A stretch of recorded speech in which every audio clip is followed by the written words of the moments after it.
In a show you mentioned that we were fooled after death to reincarnate on Earth. You called it a soul trap. You mentioned having met with a being in a room which can show up as a known person of Earth, for example, and that it convinced you to come back to Earth to fix things. Did that happen right after having left your body, or did you have to pass through some sort of tunnel in order to get to that room? Is it true that soul recycling has been terminated? Okay, I don't know what I mean by soul recycling. But there's a couple of different things that are getting muddled here. First of all, yes, typically when the soul trap was active, when one died, one got shunted into a illusory, I guess you could call it, holding pen that was designed to look like whatever that person believed in. Essentially, if you were Buddhist, it was designed to look like a Buddhist afterlife. If you were Christian, it was meeting St. Peter at the pearly gates. If you were Muslim, it was appropriate to that faith. Whatever your beliefs are, you got shunted into something that looks like that. And this happened also with near-death experiences as well, at which point they usually said, it's not your time yet, go back, sort of like you're here a little bit early, but here's a glimpse so you can go back and tell everyone what you saw.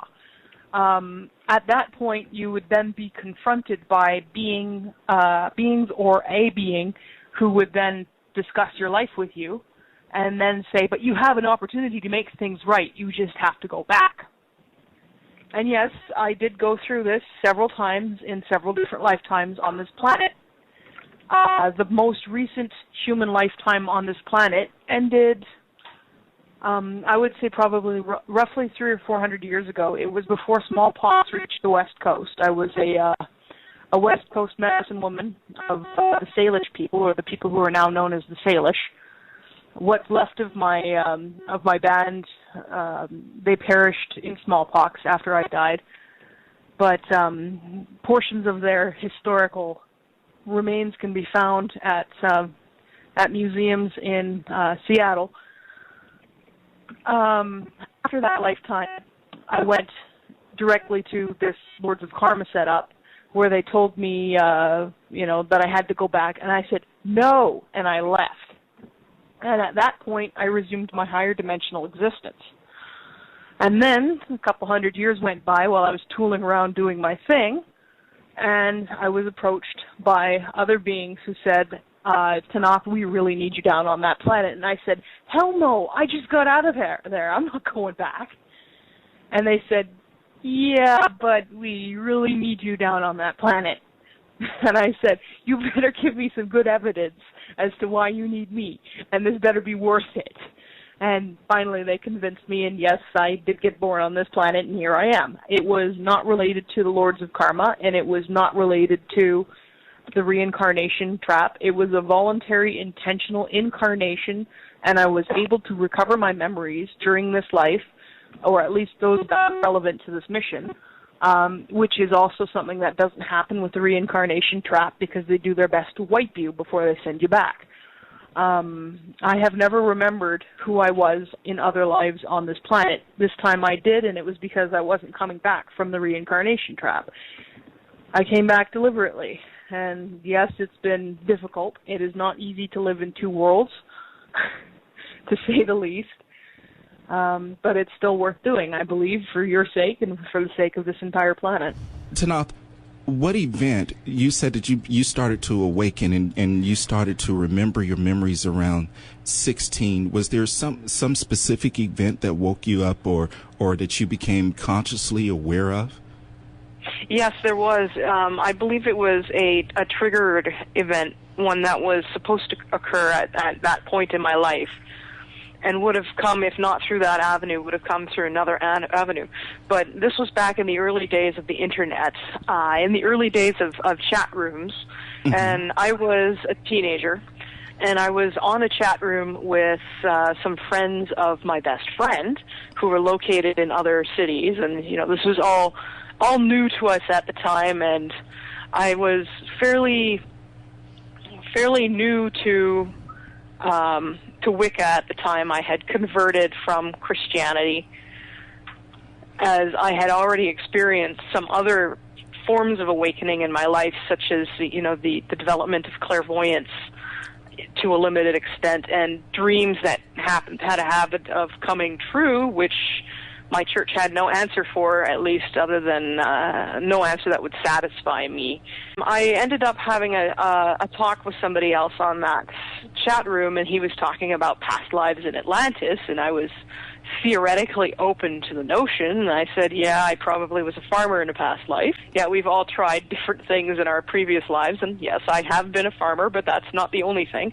At that point, I didn't know much about past life. You said at that age, 16, what was it like to go back and re-experience or relive those moments, or being spiritually awake and having access to knowledge, from at that time? Well, it didn't happen until after this awakening event. Mm-hmm. And then it was, like I said, it was a second adolescence, more or less. It was chaotic, it was disorganized, it was confusing. I had to sort my way through not only my experiences, but the things that other people were saying about those experiences. There was no paradigm within which to operate spiritually, as you know, because that information has been suppressed. Yeah, I had to feel my way through it. But what happened was I was having a conversation with this person, and he said a name, and the next thing I know, I'm sitting there twitching and just being bombarded by all these memories, disorganized, out of place, completely out of this world in some cases, and absolutely confused. And, the next few months were basically me negotiating my own identity, because it was a pretty earth-shattering event. And like I said, I had no paradigm from within which to interpret what I was experiencing. And all the conventional spirituality I could find either flat out said things like me don't exist, or said that things like me are the product of Satan, and that was not concurrent with my lived experience.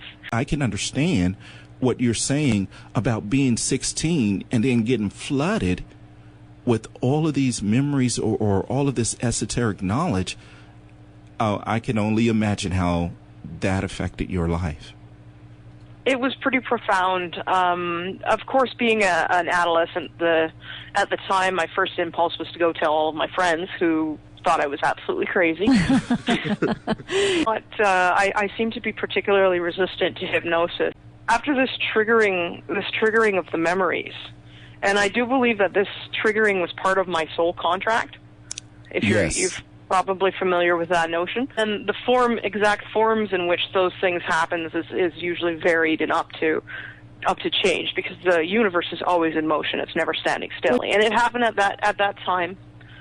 And with it, I started to regain memories of previous lives, and I had been familiar with spirit beings prior to that, because, as I said, I had already converted to Wicca at that point.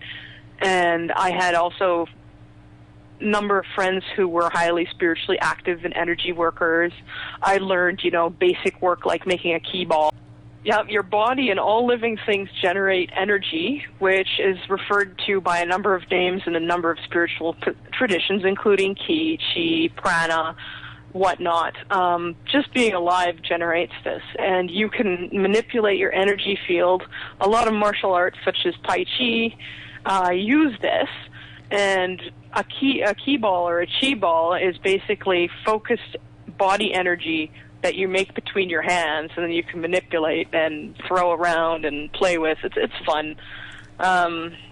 Most people, if you're good at making ki balls and you sit there with your hands apart and they stick their hand between it feels like a little electric tingle. Yeah, plasma, and it's fun to play with. Very basic stuff.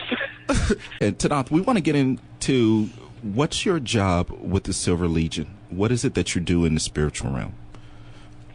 Well, with the Silver Legion, I'm on the command team as a founder. I take part in the maintenance of the Silver Legion's realm, which involves implementing new changes that need to be manifested. For instance, if we want new infrastructure, I'm involved in either helping design it, help implement it, like bring it into being, or helping organize that effort. I'm also involved in teaching our energy workers various things, or in some cases learning from the very advanced ones that are using energies I'm not familiar with, and organizing that part of the Silver Legion. And additionally, my duties include liaising with humanity and occasionally with other species and representatives from other groups. What type of life she does day to day on the Silver Legion's world?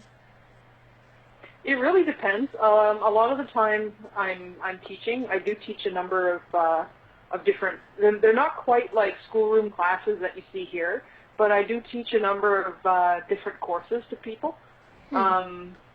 Sometimes I'm training. Sometimes I'm just playing around. Like, there's a lot of that. The Silver Legion likes to have fun. I also have diplomatic duties up there, so if there's any boring meetings, it's usually me who gets to be close to them. And could you compare it to, like, Earth, or is it completely different? It's, there are aspects that I think it would be not unfamiliar to people, but it's not so onerous as Earth life tends to be. Work does not feel like work. You're basically doing whatever you want. Even your duties are things that you choose to do or that you're good at. So it's not like you have to go work for the man and then you get this precious few days of the weekend to yourself. Most of your time is your own. Okay, you mentioned the light workers. Now, there's two factions, if I understand correctly. You have the light workers and also you have the light warriors. Can you explain the difference between the two and their roles? Yes, light workers are very, very nonviolent, very, very peaceful aspected, typically look for solutions that involve peace before turning to other solutions. Most light workers would have a hard time with even self-defense if it involved hurting someone else. Light warriors, on the other hand, are more defense-oriented. We're not necessarily aggressive, but we're willing and able to step in when more firm measures are needed. And we're also tend to be rather more plain-spoken and tell it like it is, and brusque and abrupt, and sometimes that offends people. The light warriors, what are some of the missions that they perform? Help us understand what it is that they do. Well, in a lot of cases, it's bodyguard duty, guardians. Many of us take assignments protecting many of you, being your non-physical spirit guardians. Typically, we do this for family members and people within our soul family group, but sometimes we'll come and volunteer to help out and protect people, because there are a lot of things out there that are dangerous to people that 3D humans don't necessarily have the same level of protection against that 4D, 5D, 6D humans do. Mm-hmm. So light warriors will do that. We'll do that bodyguard duties as well for particularly vulnerable individuals, whether they're third dimensional or whether they're other dimensional. We have been hired out in other universes to protect individuals and within this universe as well. Sometimes we get involved in peacekeeping when there are two groups that are clashing and neither can arrive at an amicable solution. We will go be present with our numbers and our forces, and then nobody wants to start anything when we're there, because either side knows that whoever's the first to pull the trigger, so to speak, is going to get dealt with.